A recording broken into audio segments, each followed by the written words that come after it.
সামনে রাখা মঙ্গল কলস থেকে জল নিয়ে ঠাকুর বারে বারে সারদা মাকে অভিষিক্ত করতে লাগলেন। সম্মোহিত মায়ের বিহিত পূজার মন্ত্রপাঠের সঙ্গে সঙ্গেই অর্ধবাহ্য দশা প্রাপ্ত হয়েছিল। মূল পুজো সেরে ঠাকুর প্রার্থনা মন্ত্র বলতে লাগলেন।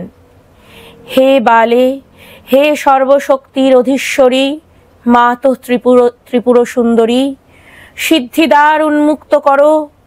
ইহার অর্থাৎ সারদার শরীর মনকে পবিত্র করিয়া ইহাতে আবির্ভূত হইয়া সর্বকল্যাণ সাধন করো। এরপর ঠাকুর সারদা দেবীর অঙ্গ সকল মন্ত্রের ন্যাস করে তাকে দেবীজ্ঞানে ষোড়শোপচারে পুজো করলেন। ভোগ নিবেদন করে কিছু কিছু ভোগ নিয়ে মায়ের মুখে তুলে দিলেন। ক্রমে সারদার বাহ্য জ্ঞান সম্পূর্ণ লোপ পেয়ে গেল। তিনি সমাধিস্থ হলেন। ঠাকুরও অর্ধবাহ্য দশায় মন্ত্র বলতে বলতে পূর্ণ সমাধিস্থ হলেন। নমস্কার, আমি মহুয়া। সময় আপডেটসের ইউটিউব চ্যানেলে আপনাদের সবাইকে স্বাগত। আমি আজ আপনাদের কাছে যে সিরিজটি নিয়ে এসেছি সেটির নাম আলোকের ঝর্ণাধারা, সেটা আপনারা সকলেই জানেন। এই সিরিজটিতে জগৎজননী মা সারদার জীবন কাহিনী আমরা পর্বে পর্বে আলোচনা করি এবং এই সিরিজটিকে যিনি কলমে আমাদের জন্য সাজিয়ে দিয়েছেন তিনি হলেন বেথুন কলেজের সংস্কৃত বিভাগের অধ্যাপিকা ডক্টর মৌসুমী চট্টোপাধ্যায়। চলুন আমরা শুরু করি আজকের পর্ব।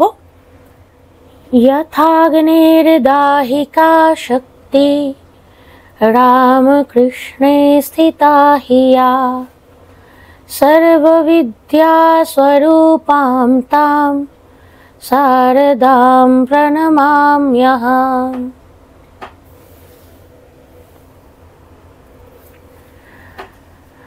মাতৃরূপে প্রথম পূজা গ্রহণ। 1280 সালের 13ই জ্যৈষ্ঠের অমাবস্যার রাত্রিতে দক্ষিণেশ্বরে ফলহারিণী কালী পুজোর দিন ঠাকুর মা সারদাকে ষোড়শী জ্ঞানে বিশেষ পূজার আয়োজন করেন। তবে ভবতারিণী মায়ের মন্দিরে নয়, নিজের ঘরে গোপনে। সাধনা গোপনেই করতে হয়, না হলে ইষ্ট সিদ্ধি হয় না। ভাগ্নের হৃদয় কিছুটা পুজোয় সাহায্য করে। তারপর ঠাকুর তাকে ফলহারিণী মন্দিরের কালী পুজোর বিশেষ আয়োজনের জন্য পাঠিয়ে দেন। এই তিথিতে দেবীর আরাধনা করলে তিনি সাধকের কর্মফল হরণ করে তাকে মোক্ষ দান করেন। এই দেবী প্রথম মহাবিদ্যারূপিণী কালী, যিনি কালকেও হরণ করেন, তাই তিনি ফলহারিণী। ফল দিয়ে তার অর্চনা করা হয়। সেদিন পূজারী দিনু রাধা গোবিন্দ মন্দিরের রাতের পুজো সেরে ঠাকুরকে পুজোর কাজে বাকিটুকু সাহায্য করে চলে গেলেন। সব আয়োজন শেষ করতে রাত প্রায় 9টা বেজে গেল। মাকে আগেই বলা ছিল, এবার ঠাকুর তাকে নিজের ঘরে আনালেন। নিজে তিনি বসলেন পূজারীর আসনে। তার ডান দিকে আলপনা করা দেবীর আসন পাতা। উত্তরমুখী হয়ে সেই আসনেই ঠাকুর শ্রীমাকে বসার জন্য ইঙ্গিত করলেন। ঠাকুর আগে পুজোর সব উপকরণ মন্ত্রোচ্চারণ করে শোধন করলেন। এবার দেবীর পুজো শুরু হলো। ঠাকুর নিজ আসনে পূর্বমুখী হয়ে বসেছেন আর সারদা মা তার পশ্চিমমুখী। সামনে রাখা মঙ্গল কলস থেকে জল নিয়ে ঠাকুর বারে বারে সারদা মাকে অভিষিক্ত করতে লাগলেন। সম্মোহিত মায়ের বিহিত পূজার মন্ত্রপাঠের সঙ্গে সঙ্গেই অর্ধবাহ্য দশা প্রাপ্ত হয়েছিল। মূল পুজো সেরে এবার ঠাকুর প্রার্থনা মন্ত্র বলতে লাগলেন। হে বালে, হে সর্বশক্তির অধীশ্বরী, মা তো ত্রিপুর সুন্দরী, সিদ্ধিদ্বার উন্মুক্ত করো। ইহার অর্থাৎ সারদার শরীর মনকে পবিত্র করিয়া ইহাতে আবির্ভূত হইয়া সর্বকল্যাণ সাধন করো। এরপর ঠাকুর সারদা দেবীর অঙ্গ সকল মন্ত্রের ন্যাস করে তাকে দেবীজ্ঞানে ষোড়শোপচারে পুজো করলেন। ভোগ নিবেদন করে কিছু কিছু ভোগ নিয়ে মায়ের মুখে তুলে দিলেন। ক্রমে সারদার বাহ্য জ্ঞান সম্পূর্ণ লোপ পেয়ে গেল। তিনি সমাধিস্থ হলেন। ঠাকুরও অর্ধবাহ্য দশায় মন্ত্র বলতে বলতে পূর্ণ সমাধিস্থ হলেন। এভাবে দুজনেই যখন সমাধিস্থ, তখন ঠাকুর সারদা দেবীর অঙ্গে আত্মভাবে পূর্ণরূপে অভিন্ন ও একীভূত হলেন। রাত্রির 2 প্রহর পর্যন্ত তাদের এই রূপ সমাধিস্থ অবস্থা ছিল। তারপর ধীরে ধীরে সমাধি কাটলে ঠাকুর দেবী সারদার কাছে আত্মনিবেদন করে নিজের জপমালা সহ এতদিনের সকল সাধনার ফল শ্রী মায়ের চরণে সমর্পণ করলেন ও তাকে প্রণাম করলেন।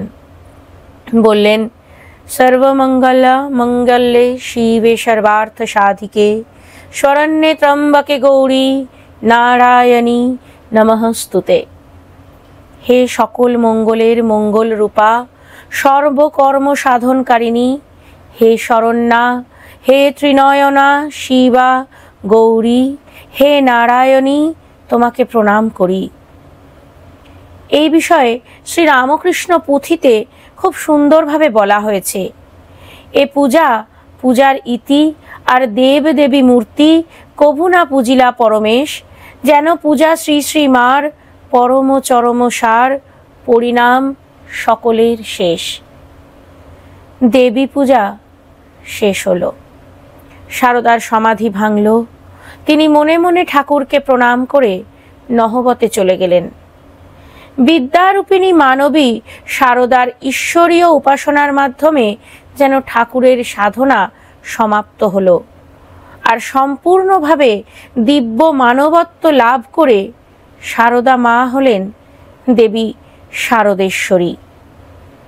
এই প্রসঙ্গে শরৎ মহারাজ লিখেছেন যে, ষোড়শী পূজার কালে মা এতটাই আবিষ্ট যে কি হচ্ছে তার হুঁশ ছিল না। ঠাকুর তাকে কাপড় ছাড়িয়ে নতুন কাপড় পরিয়ে দিলেন, যেমন বিগ্রহকে পরানো হয়। তার পায়ে হাত দিয়ে প্রণাম করে ঠাকুর মালার্পণ করলেন।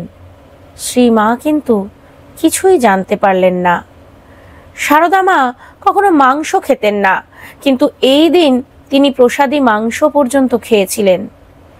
মায়ের এত লজ্জা ছিল যে এই নিয়ে লক্ষ্মী দিদি পরে মাকে মজা করে বলতেন, তোমার কাপড় খুলে ঠাকুর কাপড় পরিয়ে দিলেন, এতেও তোমার হুঁশ হলো না। আজ এই পর্যন্তই। এই শুভ শক্তির ক্রমবিকাশ চলতে থাকবে, অর্থাৎ পর্বগুলি ক্রমান্বয়ে আসতে থাকবে। সময় আপডেটসের ইউটিউব চ্যানেলে আপনারা সেটিকে সাবস্ক্রাইব করে এবং সময় আপডেটসের ফেসবুক পেজটিকে ফলো করে আশা করি এই আলোকের ঝর্ণাধারায় সিরিজটিতে স্নাত হবেন। অনেক ধন্যবাদ।